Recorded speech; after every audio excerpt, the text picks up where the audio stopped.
Hello everyone, welcome to Healthy Bridge Bites. This is Sabina here. Today we have Shashi Tormat, an MBA graduate who quit her 28 years of successful job to follow her passion in healthy baking and started her venture, Whole Wheat Bakes. So today she is going to demonstrate for us a diabetic friendly cookie. So let's get started. A very warm welcome, Shashi. Welcome to Healthy Bridge Bites. This is really glad to have you here, and we are really excited to see the diabetic-friendly cookie. So over to you, and start with your ingredients, and let's start and begin. Good afternoon, Sabina and the viewers. Thank you for welcoming me on your Healthy Bridge Bites platform. Today, I'm going to show you how to make a diabetic-friendly cookie. It's really very easy, and the ingredients are very few, and all these ingredients are easily available at home. So, without much ado, let me just start showing what the ingredients are. Yeah, sure. The list of ingredients, I think, will be in the description box, right? Yes, the list of ingredients and the measurement will be given in the description box. So you can start with the ingredients, Shashi. Okay, this is 60 grams of butter, which I have kept it at room temperature. Okay. And this is 60 grams of whole wheat flour. This is 20 grams of bajra flour. You can replace with either ragi flour or whatever available at home. Even for that matter, you can use besan, but just roast it a bit, just to remove the rawness of it. Okay. And this is 10 grams of rice flour. Okay, for the crispiness? Yeah, this is basically to bring out the crispness in the cookies. Okay. Because if you observe, I'm not using anything, no baking soda, no baking powder, nor even the eggs. Okay. So it is totally healthy. It's totally healthy. And this is 10 grams of milk powder. This is just to enhance the taste of the cookies. Okay. This is optional, but I prefer to add this. And it adds on to the nutrition as well. Okay. And then again, if you notice, I'm not using any essence like vanilla essence or whatever. I'm using cinnamon powder and nutmeg. Okay. So, and this is my stevia powder. In the recipe, it says 10 grams, but this is like about 4 grams. Okay, this looks green. It's not like the store-bought ones, right? Exactly. Because this is not refined stevia powder. Okay. This is how the leaves are. Okay. I grow this plant, and it's very, very easy to grow. One has to just buy it and just plug it in a pot with a nice potting mix and just water it sparingly, and it grows easily. Very easily it grows. Okay, so this is the homegrown stevia powder. It's not the store-bought one. So it's completely organic and completely processed free. Completely organic, not store-bought. And these are the leaves. What I do is when they grow, I just harvest them, sun dry them, and powder it like this. Okay, that's interesting. There is nothing artificial in it, but I've heard that the refined stevia extract is white in color. Yeah. It's white in color, and it's more beneficial than the raw extract is what people say. But I'm okay with this because I know it's grown organically. It's quite healthy. I have no chemicals to that. So I'm happy with this. So I've used, actually the description, it says 10 grams of stevia powder. I'm using about 5 grams. It's like 4 grams actually. Okay, so you can adjust to according to your taste buds, right? You can, but you can actually, for the recipe, you use 10 grams. I be very less of sweetness. So I've used 4 grams, yeah. If you don't have stevia, you can substitute for organic jaggery powder. Okay. So can they use so because it is a diabetic friendly cookie, so can they use a store-bought one? The proportion will be same, or it will be increasing or decreasing a little bit? I have heard that store-bought will have a after bitter taste. I've never found in our powder. Okay. So to start with, they can do a small batch. You know, they can either way. I'm showing only 100 grams of flour. You know, so they can start off with 5 grams, and once they consume it and know whether it is overly sweet or whether it is less, then they can add on. Okay. Because I've never used store bought. Okay. Okay. It's okay if they don't want to, they can just use jaggery powder. Okay, so you can either use jaggery powder or store-bought stevia if you want. If you want to make it diabetic friendly, you can use 10 grams for this recipe. Yes. Okay. To start off, you can probably make a half the batch of the recipe what I've given with 5 grams of stevia powder. Okay. Because now stevia is actually like 10 times sweeter than the regular sugar. Okay. Okay. Even the leaf for that matter, it's 10 times sweeter. But when I've tried making a tea out of it, it's not very sweet. You know, it's just okay. You can just feel the flavor of it. That's about it. Okay. So with the powder, store-bought powder, maybe it's really sweet. Maybe they are fortified with more sweetness. I'm not sure. So they can try out with 5% of it. Okay. So let's start with the recipe, and we'll explore more about yourself and your baking journey also. Okay. Now, actually, frankly speaking, I use electric blender. This is easier because it beats the butter very fluffy and creamy.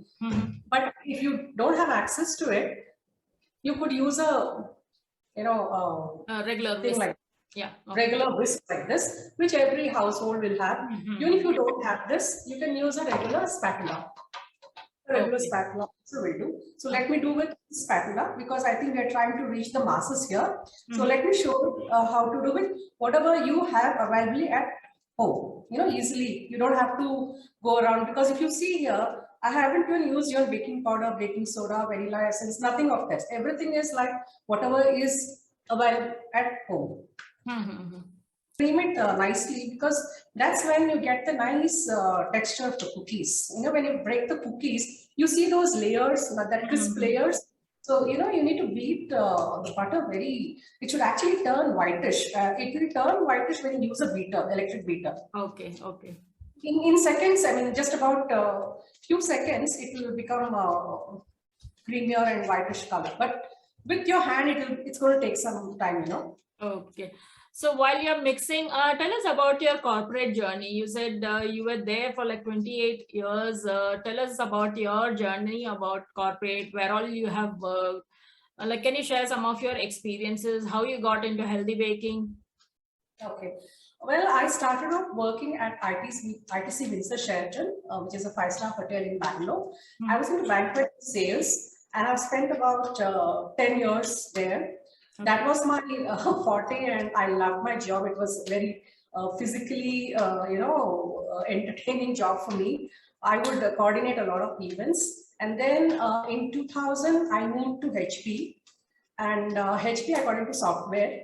There I spent about 18 years, worked on various platforms, basically on e-commerce platforms. So I worked on 4 to 5 platforms.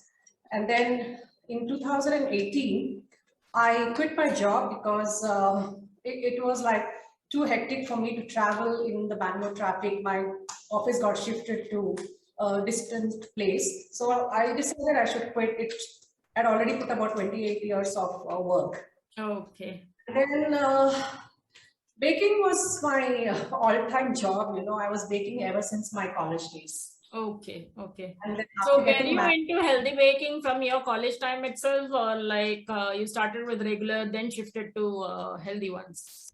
Healthy baking, I started in 2014 when I started growing vegetables and fruits and herbs on the terrace organically. That's when I started realizing how the commercially sold products are, what goes into it, how it is being grown, the chemical residue into that. So that just freaked me out. So I thought, let me now switch to healthy baking. Baking was always in my blood. Now I just brought about alternatives to it. So this is almost creamy. So I'm going to mix the stevia powder in this. Okay.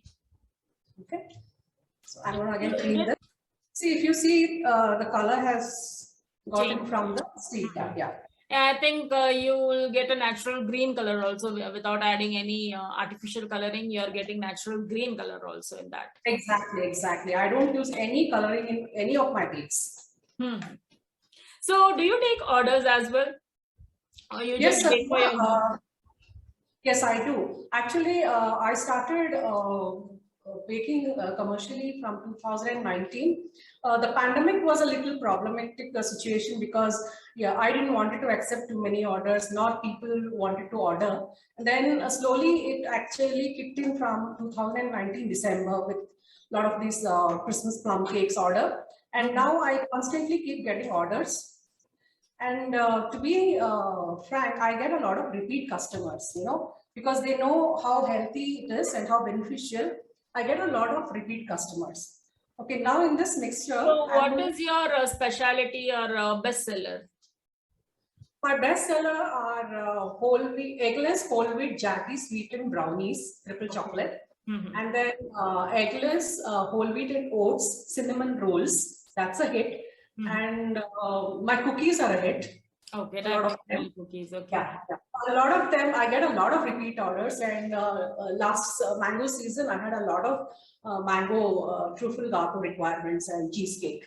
Okay. Okay. So now I'm going to just sieve all the flowers here.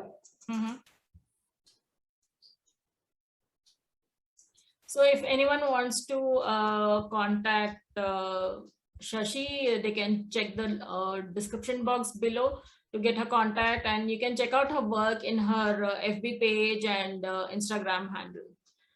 Yes. So which areas do you serve in Bangalore, Shashi? Across Bangalore, Sabina, I have a delivery partner who's attached to.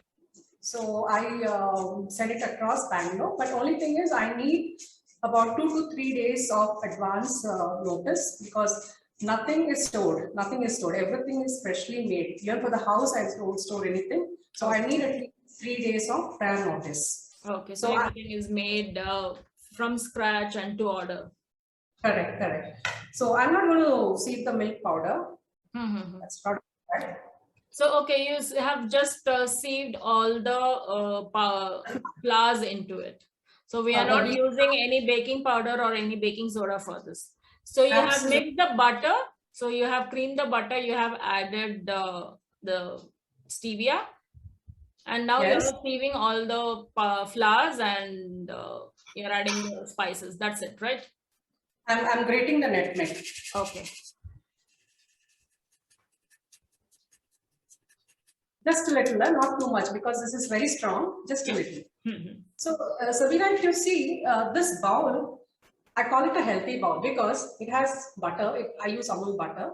It has wheat flour. It has bajra. It has rice flour. It has milk powder. It has cinnamon powder, nutmeg, minus baking powder, baking soda, vanilla essence. So how better can it get and healthy can it get? Yes, of course. Yeah.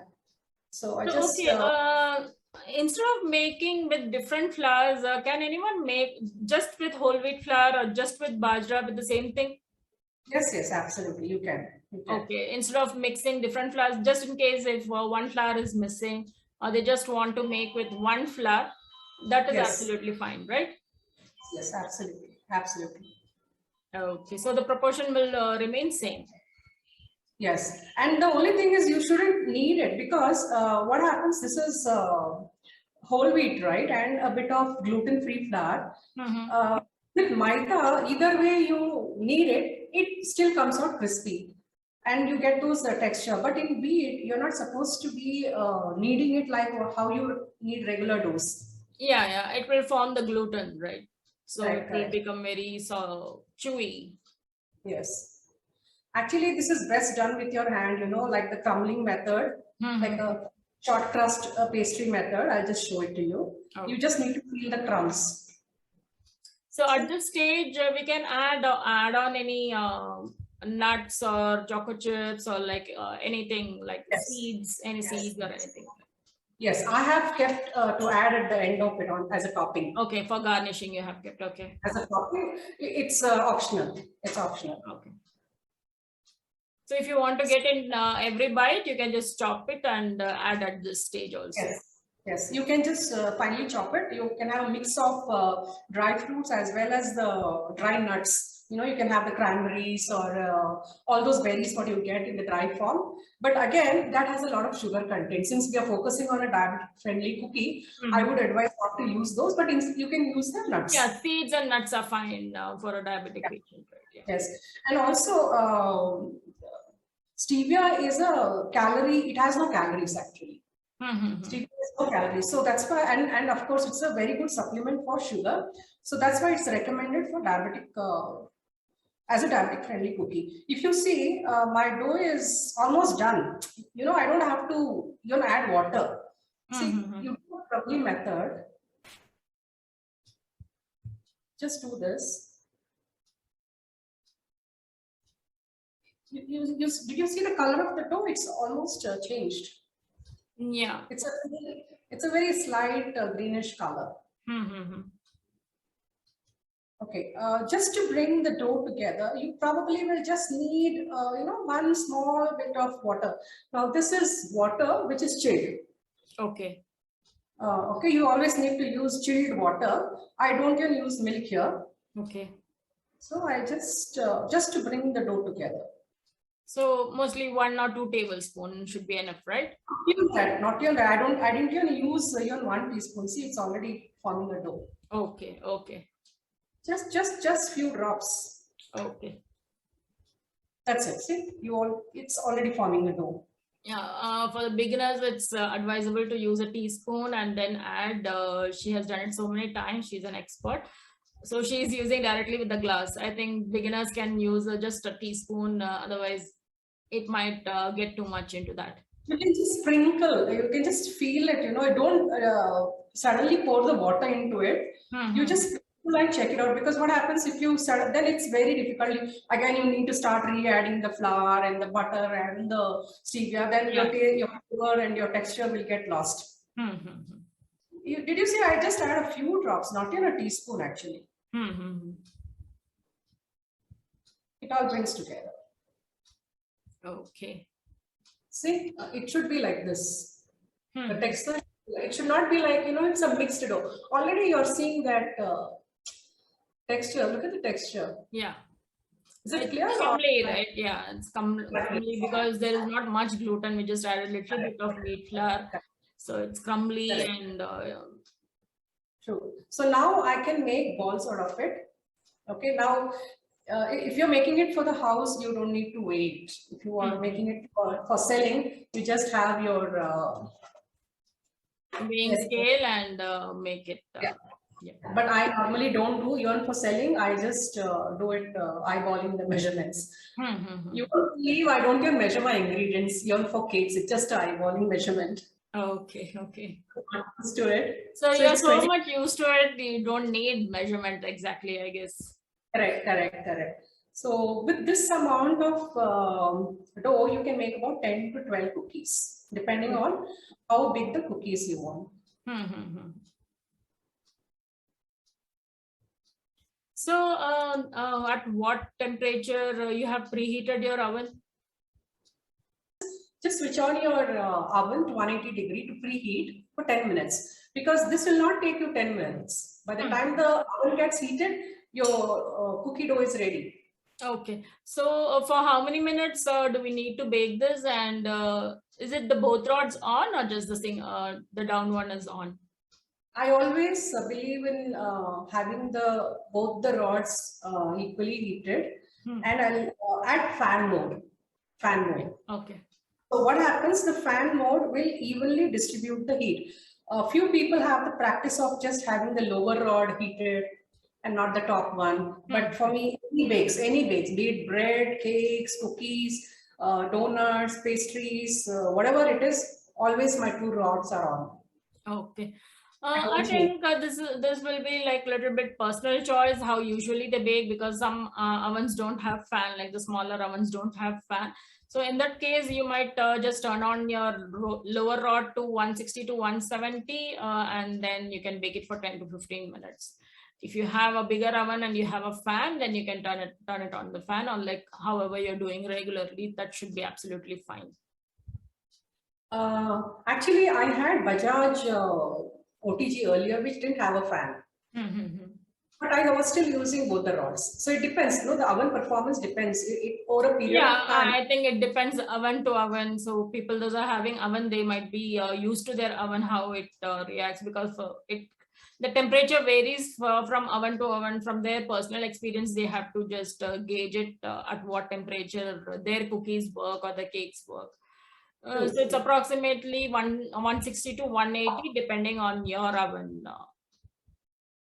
So our cookies are ready. So you have placed them in the tray, right? Yeah, what I'm doing is I'm just tucking in one leaf of the stevia just as a garnish. Okay. As a garnish, and you can just shape it with a fork or something, whichever you have, just to give it some shape. Okay. It's not required that you need to have fancy gadgets to bake. Whatever you have at home, you can easily make do with those. Yeah, you can just get creative with whatever is available, like small forks, or even the whisk can make a good design, or if you don't have a cutter, you can even use lids of small boxes. See, I can just press it down and it will give you a pattern.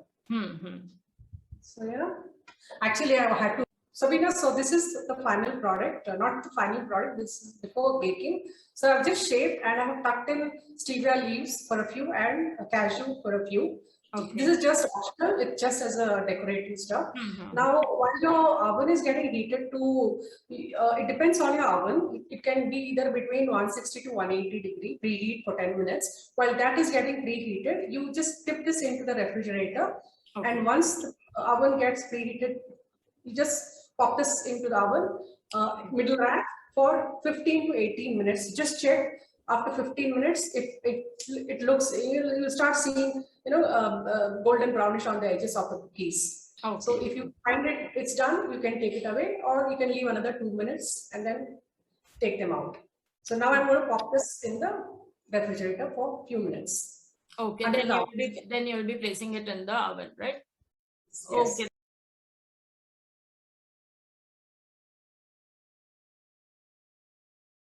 Once the cookies are baked, you can take them off from the oven and place it on a cooling rack to cool for a couple of minutes. If you see these cookies are perfectly baked, look at the edges. They are slightly golden brown, and the cashews have also turned their colors to slightly brown. Okay, Sabina, the cookies took about approximately 15 to 18 minutes to bake. So once it baked, just take them out and put it on a cooling rack to cool, and it just takes about a few minutes to cool down.